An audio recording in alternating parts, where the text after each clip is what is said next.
The Trump administration announced Friday that it is pulling more than half of its staff out of the American embassy in Havana. This comes after diplomats and staff suffered mysterious health attacks that caused minor brain injuries.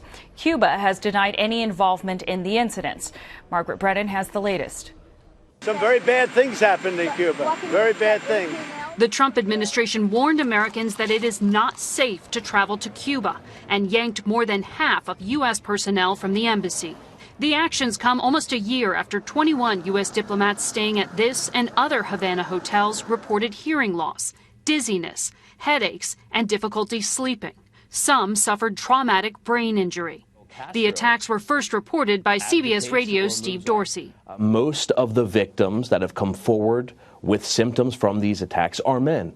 Only 6 are women. Most have been in Havana for just less than a year. They did some bad things in Cuba. Investigators have not determined who they are or what those bad things were, but are considering whether some sort of sonic weapon was involved. Secretary of State Rex Tillerson did not blame Cuba or sever U.S. diplomatic ties, which were restored just 3 years ago by President Obama.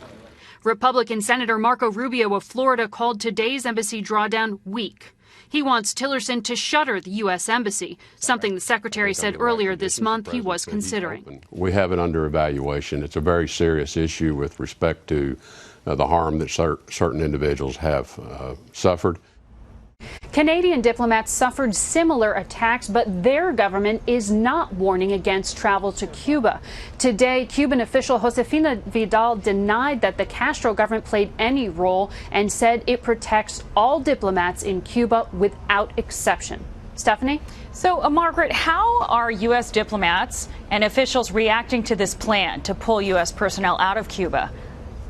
Well, it's a mixed bag there because you have from the State Department their emphasis and the Trump administration their emphasis on protection before all else, and emphasizing here that they do not see this step, which is aimed at protecting Americans, as one that should sever relations. This is a very delicate relationship. Remember, President Obama just reopened it 3 years ago, and the Trump administration, while it has tightened some relations, has kept them. They've kept the embassy open. They've kept a lot of these programs of American and Cuban officials working together in place. So there is some concern that those could be jeopardized. But as our own Steve Dorsey has been reporting, he broke this news.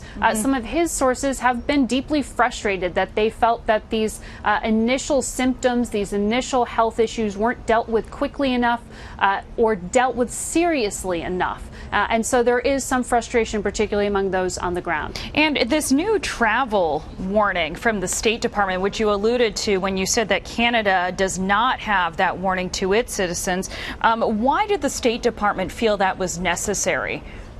Well, you see the State Department issue warnings like this to, in some ways, not only protect Americans from any kind of risks they otherwise wouldn't be aware of, but also to protect themselves against anyone who would say, well, you should have warned us and you were not adequately protecting us. And so in issuing this, the State Department is going ahead with an abundance of caution because I have to emphasize here, Stephanie, there have been no reports of American tourists, American visitors who have been affected by these attacks. They have been targeted at U.S. personnel. But because some of the attacks happened in hotels, right, because these officials were there for short stints or perhaps transitioning in and were living in a hotel, the U.S. government says they had to give this warning because anyone could be staying in any of these rooms. Right.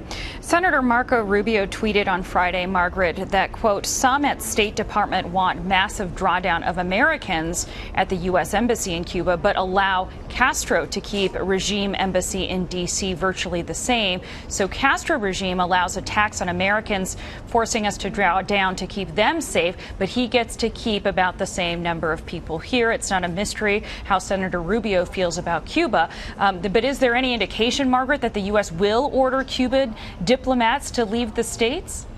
When we asked State Department officials about that today, they said, we have nothing to share with you at this time. So that means they are leaving themselves some room to perhaps take those kind of actions in the future. But at the moment, they are not, because the U.S. government is not blaming Cuba at this point. They have not laid blame. And I think we both know the Trump administration doesn't pull their punches. They usually, at least rhetorically, are pretty direct when they know that they can lay blame at the foot of a government for harming Americans. And in this case, they did not do so. So they are trying to continue to investigate and figure out who is behind these attacks. And they are holding Cuba responsible for protecting American diplomats, but not blaming them for harming them. So that extra step of expelling Cubans is something perhaps they'll do in the future, but not at the moment. But has this led to a diplomatic rift at all? I mean, as you said, the détente between these two countries is relatively fresh, and it happened under President Obama. How has the relationship been affected?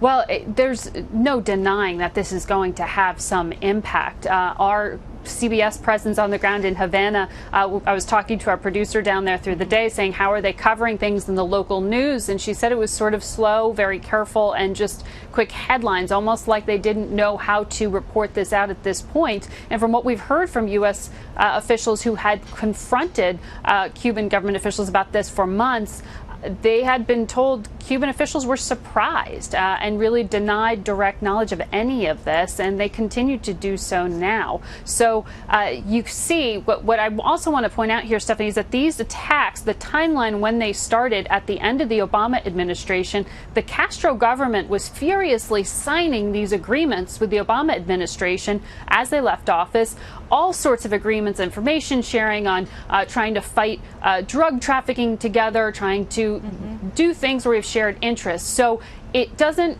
really make sense to a lot of people why they would be building up relations and then allow harming of American diplomats that would counter their own interests, which is why some are saying here, it seems like we're missing information. It seems like maybe there's a third party, or perhaps there's someone within the Cuban government who doesn't like this détente.